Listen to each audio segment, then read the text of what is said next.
Good morning, everybody. I'm Dr. Susanna Sumskis from the Australian Compassion Council, and it is my very great pleasure to introduce you to Rivera's son, an author and activist who serves on the advisory board of World Beyond War and the board of the Backbone Campaign. She's the editor of Nonviolence News and program coordinator for Campaign Nonviolence. Her articles are syndicated by Peace Voice and published in hundreds of journals throughout the USA. Rivera has written numerous books and novels, including The Dandelion Insurrection and the award-winning Ari Ara series, peace-waging fantasy for readers of all ages. This series combines the classic elements of epic myths, courage, daring, adventure, with the skills of conflict resolution, anti-bullying, peace, and non-violence. Ari Ara is a young Shiro with spunk and spark who acts on her deeply felt connection to peace. Welcome, Rivera. Thank you so much, and thank you so much for inviting me to join you in this beautiful virtual space that you are cultivating on the National Day of Compassion in Australia. I'm calling in from Maine, USA, and these are the traditional lands of the Wabanaki Alliance, the Mi'kmaq, the Maliseet, the Penobscot, and the Passamaquoddy, on which I am honored and privileged to get to do my work and to live. And it holds me accountable to being a good ally and to lifting up the voices of Indigenous people and fighting for justice in the wake of the history that we share. It's a really a special delight to be here in some ways because you're living into the future time-wise. It's already tomorrow where you are for me. And you're starting this beautiful day of the National Day of Compassion, and this beautiful day that is also the International Day of Peace, September 21st, by gathering and reaffirming with one another your deeply held values, giving each other the strength and the courage and the confidence to understand that the values of peace and nonviolence and compassion are not dreams. They're not just things that we aspire to. They are practices that we live day in and day out into our world, and that they become the means that are ends in the making, as Gandhi would have put it. So it's very special to get to join you from yesterday in my world to your tomorrow in your world. And to feel like there's something magical about this beautiful and sacred planet that we live on, and something very special about these times that we live in that are fraught with so much danger and crisis, and yet so much possibility and connection. And so I want to give thanks to the technology that allows us to be together today. Yes. As you said, I am an author, I'm a novelist and an activist. And so my work really takes place in the realm of the stories that we tell, the stories that we tell in real life about ourselves and who we are as human beings on this imperiled planet that we live on. What does it mean to be human in these particular times? To me, times of crisis mean times of necessitated change. Necessitated change. That these are not times when we're going to just do the capitalist consumer thing. It's not even times when we're going to be solely concerned about the welfare and well-being of our immediate loved ones. These are times that demand that we show up to one of the greatest stories in human history, the climax moment, the make or break moment. You know, that plot twist where if it was a series you're watching on Netflix, you just wouldn't be able to stop. You'd have to stay up all night and watch because, gosh, what is going to happen to the human species? You know, this is really the chapter of the great story that we've had where either we're going to rally like all the greatest heroes of all times and all the stories we've ever told and save one another, or is simply going to be the last cliffhanger, unfinished chapter. And there will be no end to this story because there will just be silence. As a storyteller, I can tell you which one I'm voting for, which one I'm writing for, which page I'm hoping I'm going to turn this chapter into. Yes. And so as an activist, I ask myself to show up in these times with passion, with determination, with courage, and to reconnect to those over and over and over again, despite it all. That's what it means to be alive in the story of these particular times. So you mentioned your personal passion, and I would really like to explore that with you. So alongside your activism, your educational and training roles, you produce an extraordinary array of writing, books, non-violence, news reporting, blogs, personal communications. What do you deeply connect with to generate such rich and positive creativity? What's your source? I am obsessed with and fascinated by the ways that ordinary people like us are standing up for extraordinary change. And I find this deeply fascinating historically, such as the time in 1170 BC when pyramid builders who weren't getting paid put down their tools, walked off the pyramid, well, the tomb, it wasn't really a pyramid, the tomb, and said to the pharaoh, pay us or we're not building anymore. They flexed their power together. They got paid, and you know what? That tomb they were building still stands today. You can go and visit the very place where the first recorded strike in human history happened. So I'm fascinated by these stories where people dare to do something very unexpected to demand what they deserve. And they choose to do this without resorting to violence. Those builders didn't pick up their mallets and throw it at the pharaoh. No, they said, our dignity is so great that we will not allow ourselves to be demeaned. And at the same time, we will not demean you. They actually invoked the goddess Ma'at, the goddess of divine and sacred order, and said to the pharaoh, you need to measure up to what the goddess demands of you. You need to be better. That's who you are. And to be better means you need to honor your commitments to pay us. So these stories continue at a huge volume all throughout human history, right up till today. And so as the editor of Nonviolence News, I look for 30 to 50 stories of nonviolence in action each and every single week, looking for the ways that people are rebelling against tyrants and dictators, or are standing up for democracy, or are making sure that workers get paid a fair wage, with using the tools of boycotts, strikes, sit-ins, blockades, occupations, shutdowns, walkouts, the list goes on. These stories deeply inspire me and inspire the fictional stories that I write, because I feel like this is the narrative of heroism that I find most compelling. Some people are fascinated by The Lord of the Rings. I personally am fascinated by the Egyptian pyramid builders because it resonates and affirms with the kind of human hero that I seek to be in the world, something that is anchored in standing up for justice with deep compassion for all the parties who find themselves in conflict together.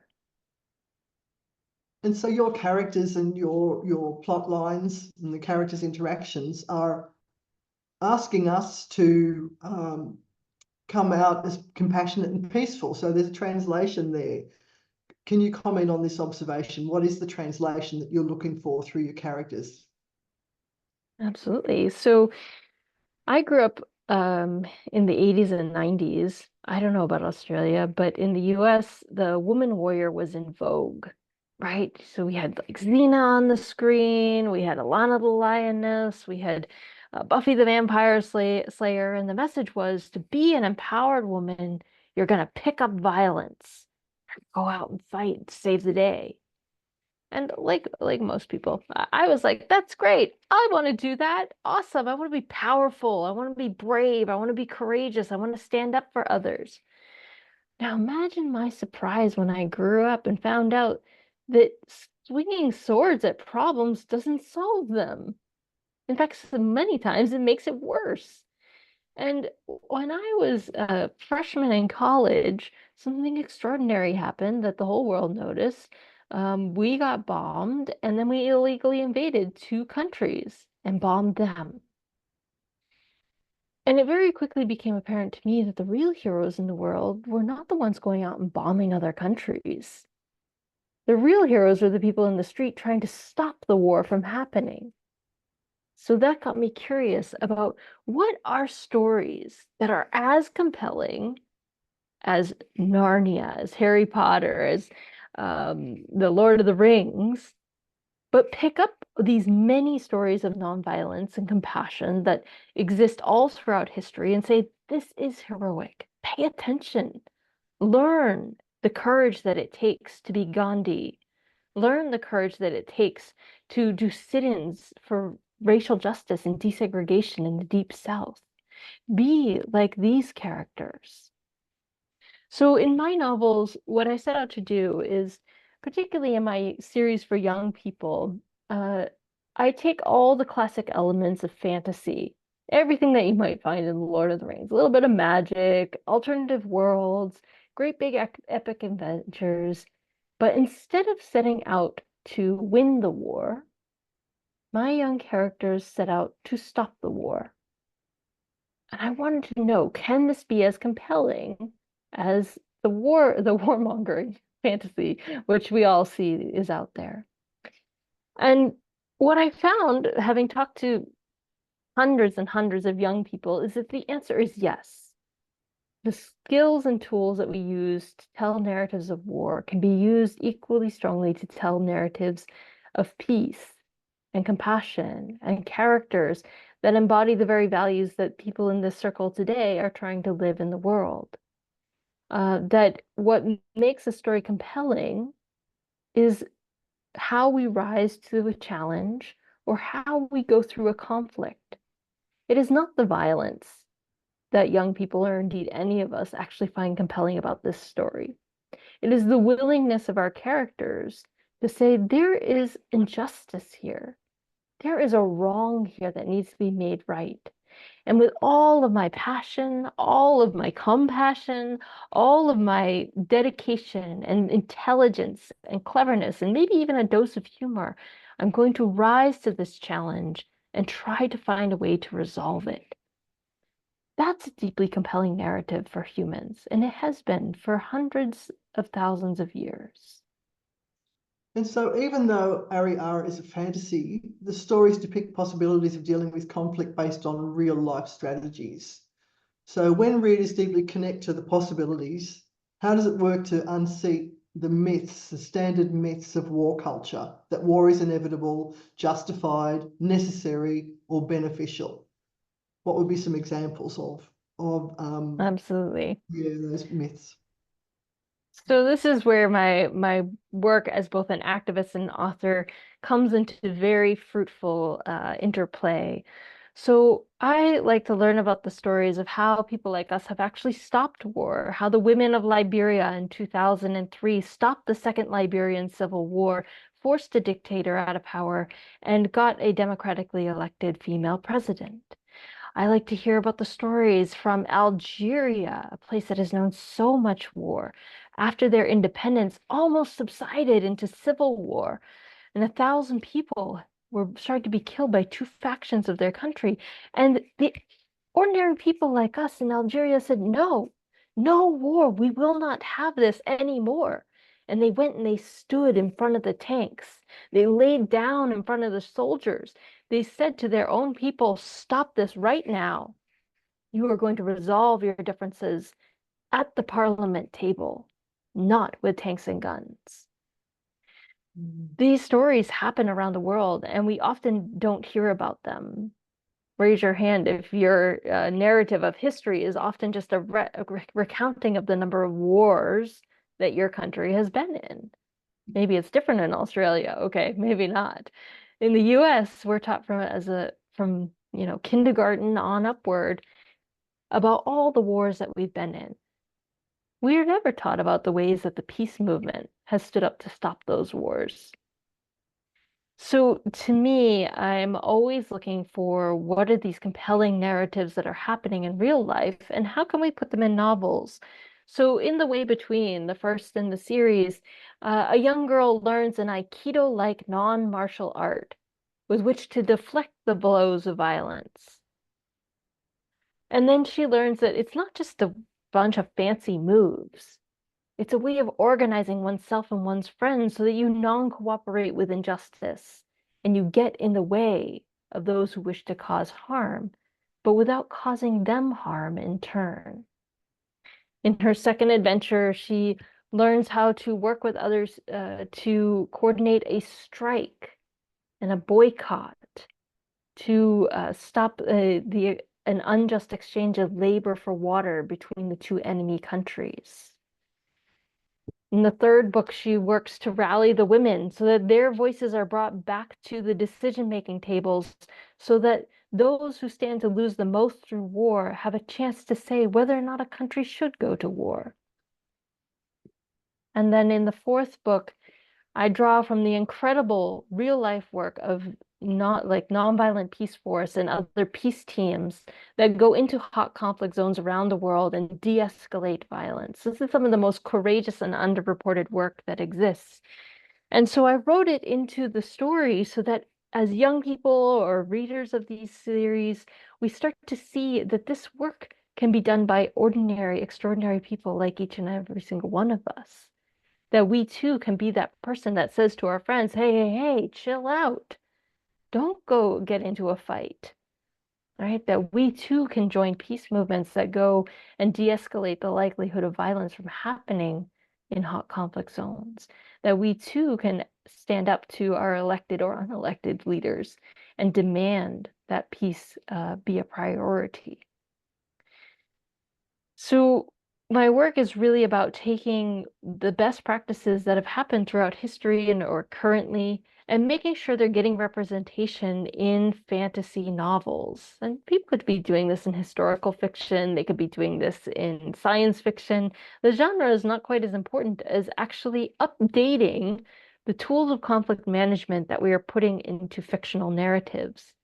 We now know that nonviolent action is twice as likely to succeed as violence, that it will work in a third of the amount of time, and it will have 1/10 of the casualties of violence.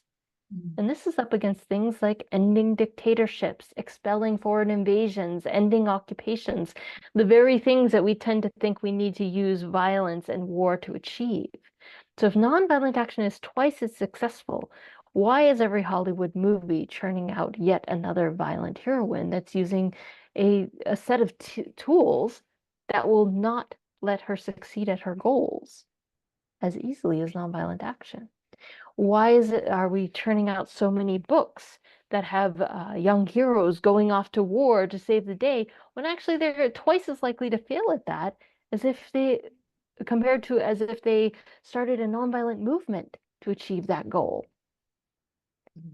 So we're telling the wrong story over and over and over again at a pivotal time in human history. And so we need to update our literature because the stories that we tell ourselves, the stories that we hear over and over again, shape our conception of who we should be as human beings. And if we don't update that narrative, we cannot rise to the challenge of the times that we find ourselves in. In the book clubs and training sessions that you run, you often refer to how war is a 12,000-year-long temporary aberration and offer examples of things that predate war on the timeline of human history. So nearly all of those things involve creativity, weaving, pottery, painting, string, goddess statues and spirituality, jewelry, fish hooks, flutes, boats, fire. Do you see your stories as a way to help us have a deeper connection to the creative elements of this true expanse of history? Absolutely. I think that was one of the most surprising things I learned through working with World Beyond War. I, like many of us on this call, assume, well, I don't know, but us on this call, you seem a pretty with it bunch. Most of the people I talk to assume that humans are violent and that war has always been around. We've bought this idea of the caveman with a club and that we're evolving out of violence. But actually, the archaeological and anthropological track record, the actual evidence does not support that view. The actual evidence says that organized violence, so groups of people organizing themselves to do violence to other group of people, what we call war, is not as old as human history. It only comes up about 15,000 BC. So that sounds like a long time until you remember that humans have been around as humans for hundreds of thousands of years and as other incarnations of our species for millions of years. And that, as you were saying, we have rich and complex cultural elements that vastly predate war. For example, dogs. We have had man's best friend and women's best friend thousands of years longer than we have had war. We've had goddess statues thousands of years longer, tens of thousands of years longer than war. So if we have these rich cultural elements, we can make an educated guess that we also have humans telling stories in that time. So storytelling predates war. So what were we telling stories about for all these hundreds of thousands of years? What are those stories? They were probably, I would guess or imagine, that they were things like how to survive great challenges, how to fall in love and find the person that you adore in the world, right? Romeo and Juliet, way back when. Uh, there are kinds of stories that we've been telling for a very long time. And so the tools of storytelling were co-opted by war to advance war and militarism as it evolved and emerged. So they have said that a hero is someone who picks up a sword, someone who's brave and courageous in a certain way. And that bravery and courage means that you are willing to do violence. And it's my theory and my life's work to say that I disagree. I think that bravery and courage is refusing to do violence and also refusing to ignore the problems that humanity faces. We won't run away from a conflict, but we also won't fight our way through it with violence, that those tools are no longer serving us. And so a lot of what I do is to try to reclaim the beauty, the great, incredible beauty of storytelling for the work of peace and nonviolence, for the values of things like compassion, the values of friendship, building and fostering understanding, working our way through conflicts in a way that seeks a resolution that works for both parties. I think that these are very important skills and narratives for humans to connect with and understand. Because in times of conflict and crisis, such as we face, these are the narratives that we need. These are the stories we need to be telling. We need every child, if you ask them, show me how you draw a gun, right? Tell me how you pull out a gun. Your average school child, again, I don't know about Australia. In the US, we're very familiar with this, unfortunately. They know how to do that. Tell them how to pull out a sword. Ask them how to pull out a sword. They can show you. Ask them to show you how to hold a boycott or a sit-in or a strike. They're going to scratch their heads. So until we all know instantly, immediately, how to use these incredible tools, how to rise to these challenges with the very best tools at our disposal, we're working at a disadvantage, and our cultures are not teaching and training our young people, or indeed people of all ages, with the very skills and tools that they need to meet the challenges that we face today.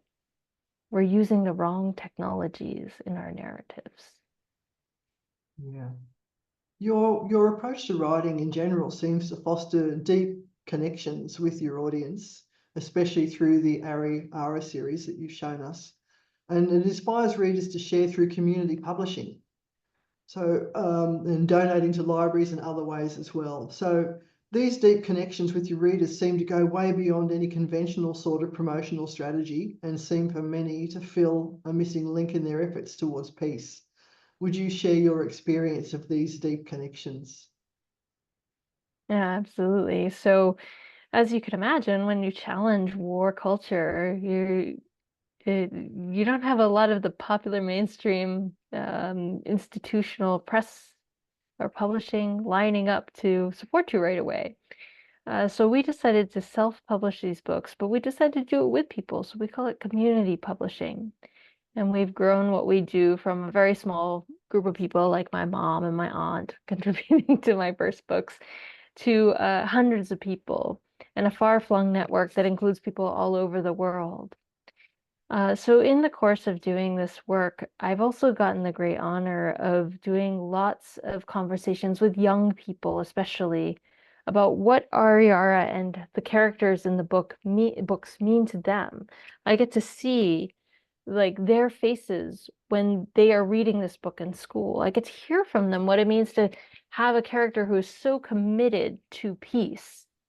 Ariara refuses to throw a punch. She refuses to pick up a sword.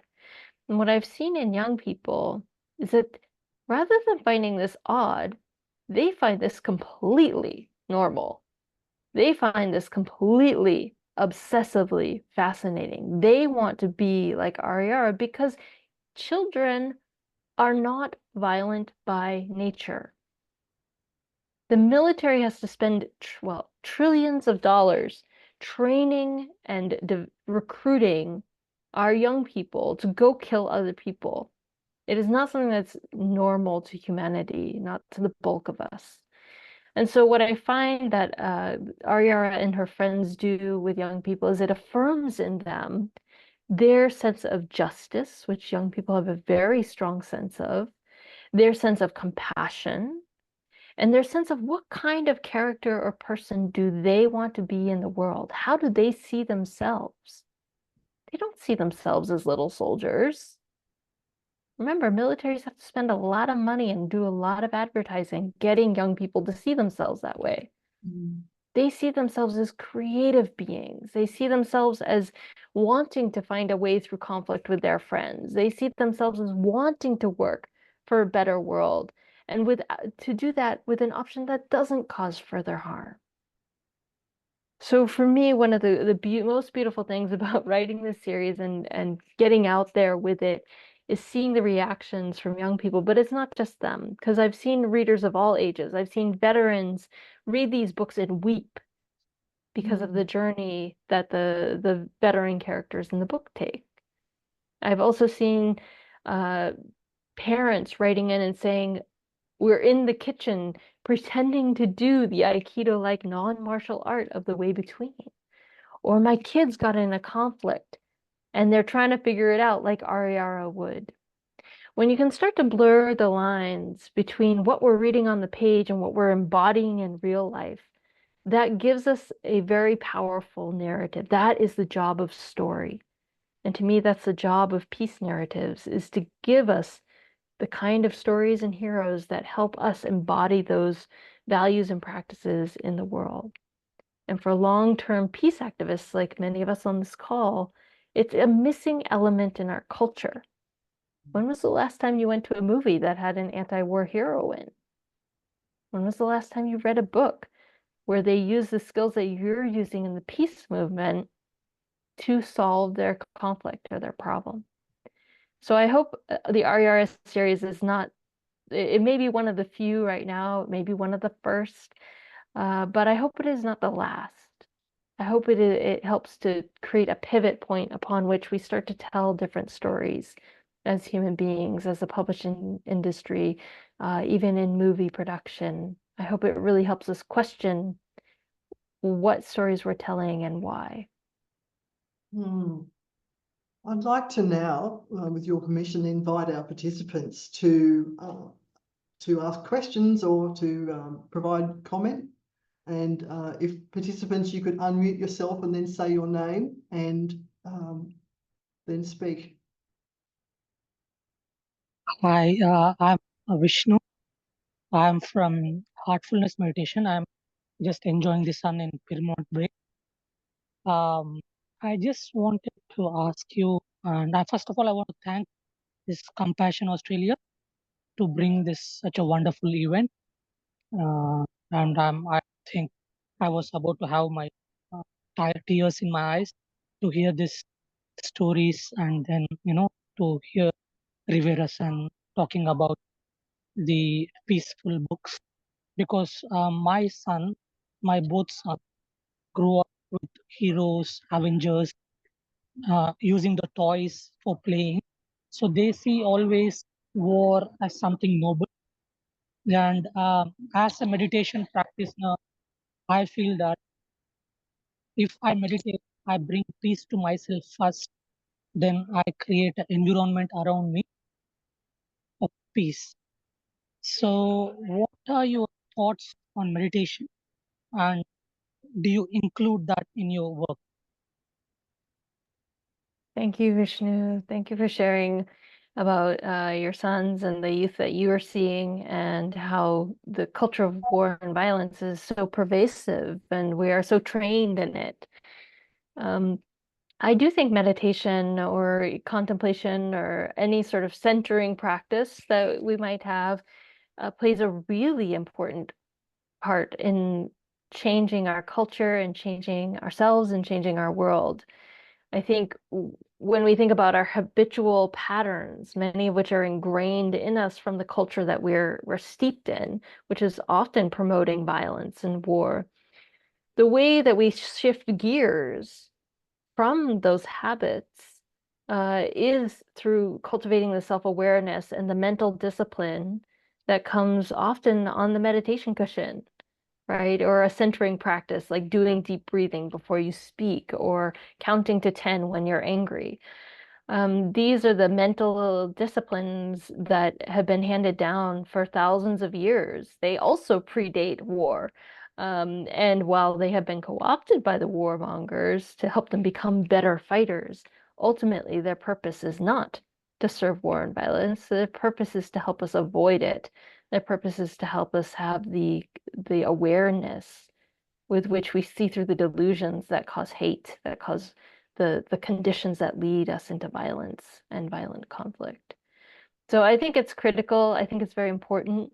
I think I try to put it into the novels in terms of having monks in the first book who are meditating, who are showing that. In this particular case, they are learning it for war, but by the end of the book, they're converting their monastery away from the war culture, and have many challenges in doing that. But the idea is that these tools can be used for a different purpose than they need to be.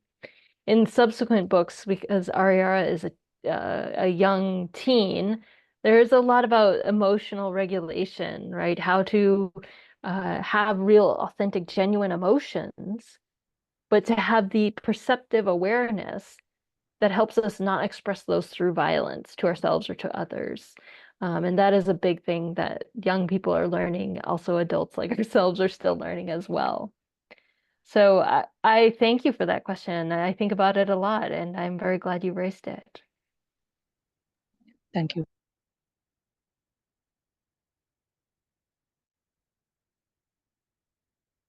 Everyone's invited to ask questions or connect.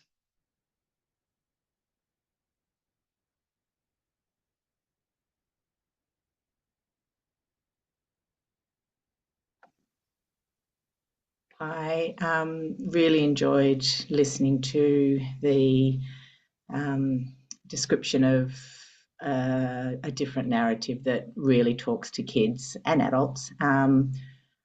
My mind immediately goes into all my now great nephews and nieces and how many books I can buy for them. They won't read books. So it's like they want to play a video game. They want to look at something on a screen. Have you been able to translate any of the things from words on a page into a screen-based app? Sad as that is. Oh no, I totally hear you on that. In fact, my nephew had his AI audio reader reading the latest novel in a very strange robotic British accent. And I hear you. That's real for so many kids. Many authors stress out about the shift away from literary material, written material, into visual material. I kind of take a broader view of it. I think we have a long tradition of oral tradition in many strands of humanity, and I think in some ways we're shifting back to that technologically. I don't think we're ever going to lose literacy at this rate, and I think it plays a huge role for humanity in so many ways. But I think there's value to be said to the many mediums, the many ways that we learn and relate to story. That said, one of my large goals is to do audiobooks of the Ariara series. And I would love to see them made into films. I think that would be a fantastic way to adapt the material. Many people have suggested it. I could even see a way between video games someday, offering an alternative to the violent video games that are all too common. So yes, I think, and if it's not the Ariara series, I think certainly every single one of these mediums can do what we're doing with these novels. And they can do it for any story that they are telling. And so I do think that if we work with creative people in any of the mediums that we've been talking about, we should be having this conversation. How can this medium be supporting another kind of narrative for humans, something that helps us navigate conflict without resorting to violence?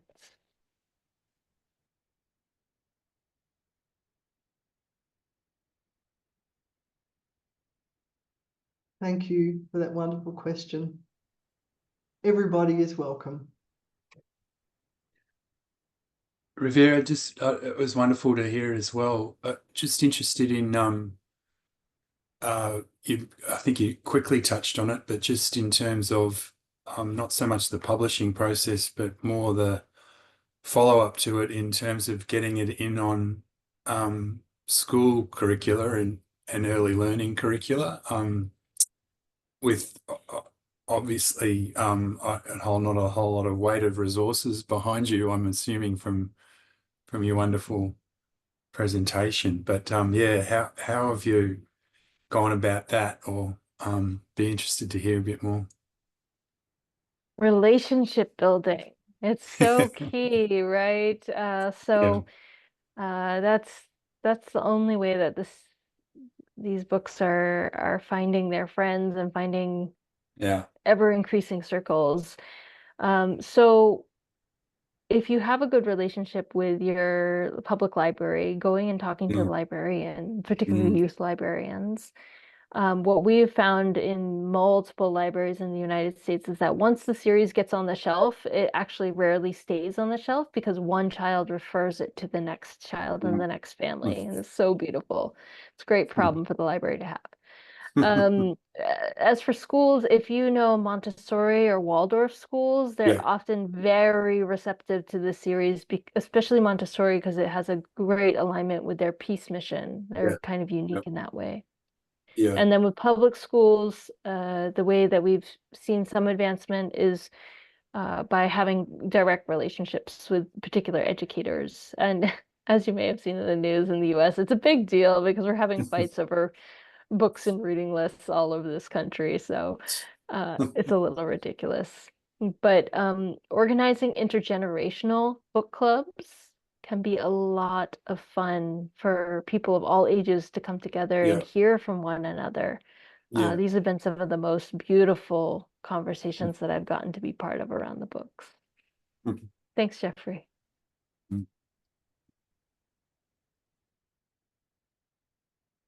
Thank you. We still have some time left, and so everybody is welcome. I think John's waving at us. Want to come off mute, John?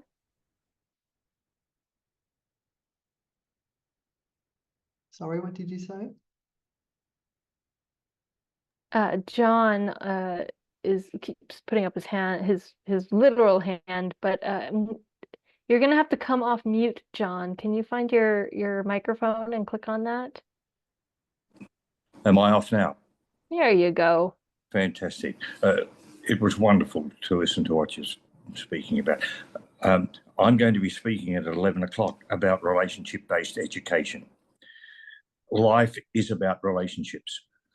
And what you're talking about is our militarists and too many adults want to have power over others rather than empower or have power with. Children are brought up in a situation where others have power over them. and deliberately are not empowered to actually look more closely at relationships. We don't teach people how to form relationships. We just think through osmosis it occurs. It should not. We want quality relationships. We don't want relationships that are destructive. All harm is done in relationships. All harm represents itself in relationships. But no one who's watching this, or no one in the world that I've ever asked, and there are thousands now, believes they are licensed to harm. The Hippocratic Oath is absolutely there. First, do no harm. It's one of the basic elements that I put into what is a quality relationship. So no one, and no parent wants their child to be a taker rather than a giver in a relationship. Our militarists run the world on power over others. Look what's happening at this one moment in the Middle East. Like, this is power over. This is destructive. Your series and so forth is asking each child to think more deeply about how to form a relationship that's going to be constructive rather than destructive, how not to take advantage of another. But our system actually endorses power over. That's the adversarial system. It doesn't follow the Hippocratic Oath. So how we get young people to understand this, I think it's beholden on parents and schools, because schools now really in any community are the only compulsory institution that can change a culture. No other institution now exists that is compulsory in a community. And every person who lives in a community will have either a direct or indirect relationship with a school. If that relationship is not of quality, then the actions that can be taken by the school are inhibited and learning is inhibited.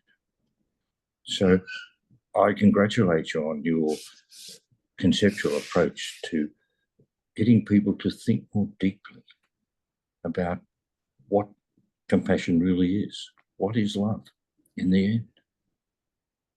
Yeah, thank you, John. Thanks for your thoughtful work as well about the role of relationship in our society, our culture, but also in changes that we want to see in our world.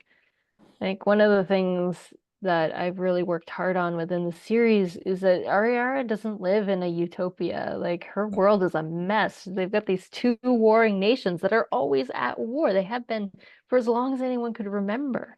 This is trickling down into things like, they have a saying that orphans make good soldiers and good soldiers make more orphans. Yeah.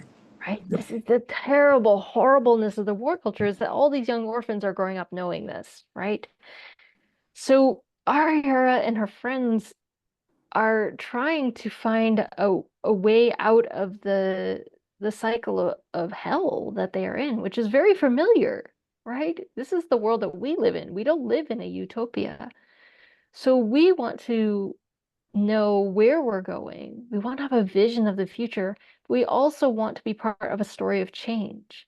And this is where that relational shift comes in for me very strongly, is that Ariara and her friends, they know that they can't go the route of war and violence. It's caused them nothing but trouble.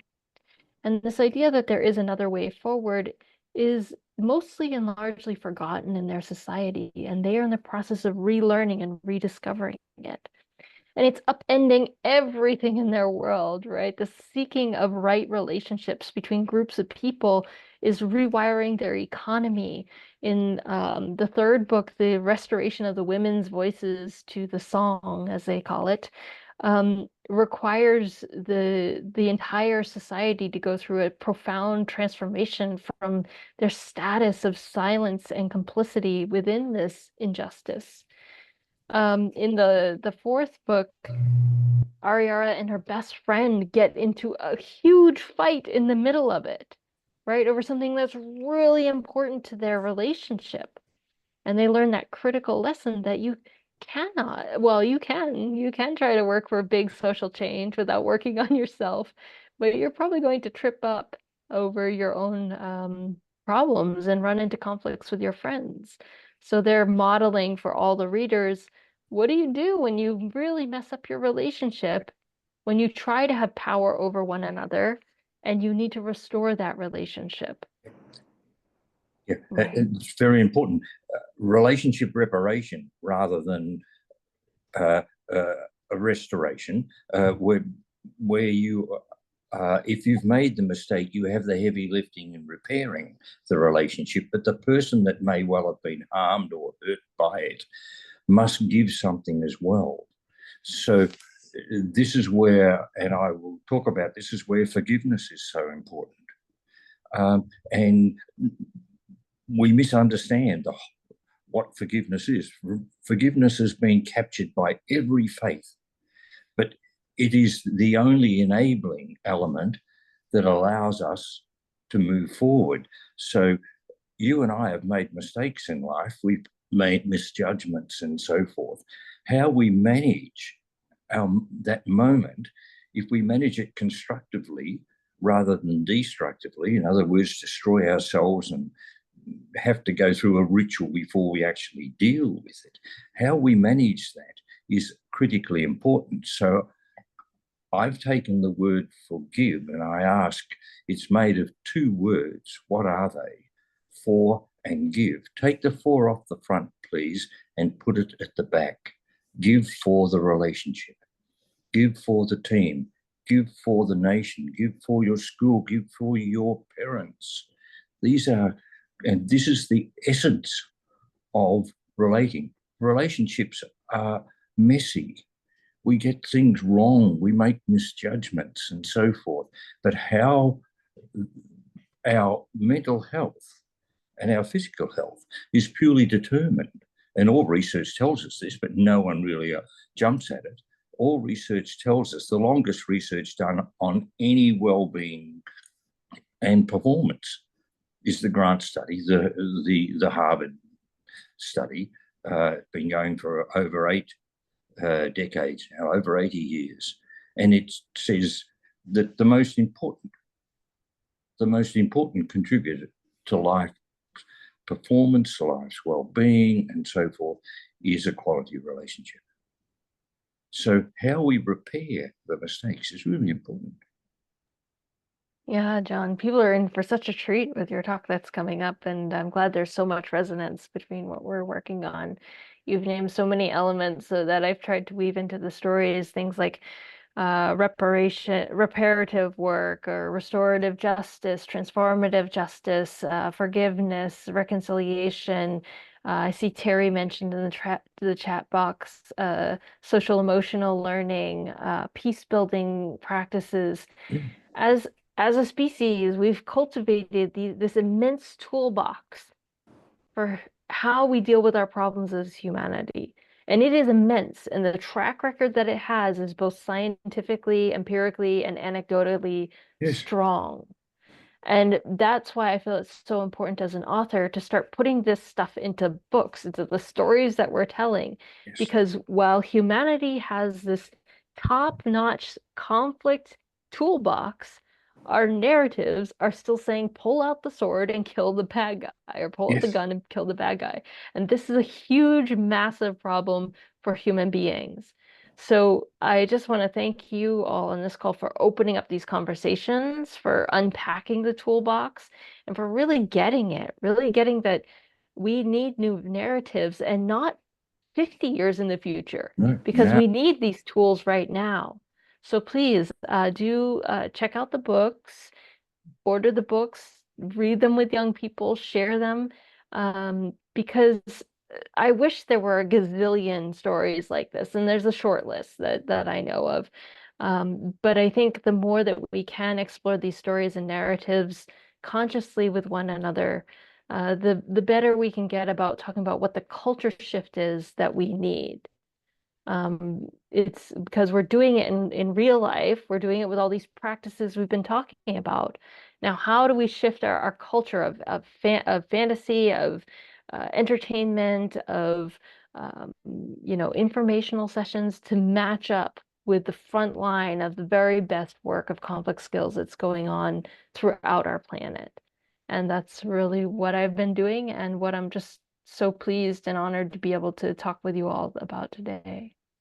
Thank you, John, and thank you, Rivera, so much for coming along. And I'd like to express appreciation on behalf of the Global Charter for Compassion and the Australian Compassion Council, and acknowledge the compassionate actions and the deep connections that your work promotes. And Rivera has provided some additional resources, and all resources that have been provided for all of our sessions today will be forwarded out to people who've registered after the event's concluded. So once again, thank you so much. And I invite everybody to come for our next session, which is at 11 a.m., which is between Bishop Philip Huggins and John Hendry, to discuss repairing relationships and why it matters so much. Thank you, everybody.